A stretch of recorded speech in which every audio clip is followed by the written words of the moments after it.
Independence day হলো 17 August, Indian independence হলো 15 August.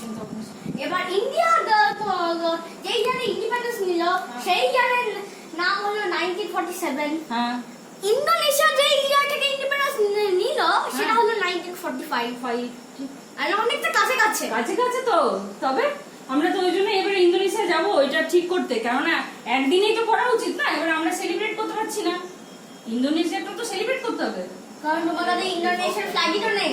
আরে কি বাই দ্য ওয়ে আস্তে থেকে পায়ে লাগবে, ওখানে পায়ে লাগবে। আমাদের ইন্ডিয়া যে দেশ আছে না, নিচের দিকে তাকানোটা অসুবিধা, তার উপর দিকে তাকানো অসুবিধা হবে। নিচের দিকে ইন্ডিয়ার যে এই দেশ দেখে নে পত্রিকা দেখে নিচ্ছে আমাদের। হ্যাঁ, ইন্ডিয়ার ইন্ডিপেন্ডেন্স ডে যখন হয় তখন আমি তিনটে কান্ট্রিজের নাম জানি যারা ইন্ডিয়ার ইন্ডিপেন্ডেন্স ডে ডেট সময় ইন্ডিপেন্ডেন্স ডে ওদের সেলিব্রেট করে। নর্থ কোরিয়া, সাউথ কোরিয়া আর বাহারিন। ওরে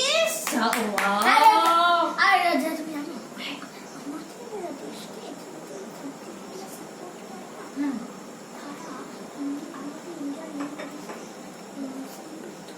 করে। ও তাই নাকি? তুই কত জানিস রে বাবু, আমি তো এগুলো জানি না। আস্তে আস্তে বলছে। কিছু শুনে নেবে তুমি। হ্যাঁ সত্যি রেকর্ড করা জিনিস এগুলো ওগুলো- জ্ঞান আর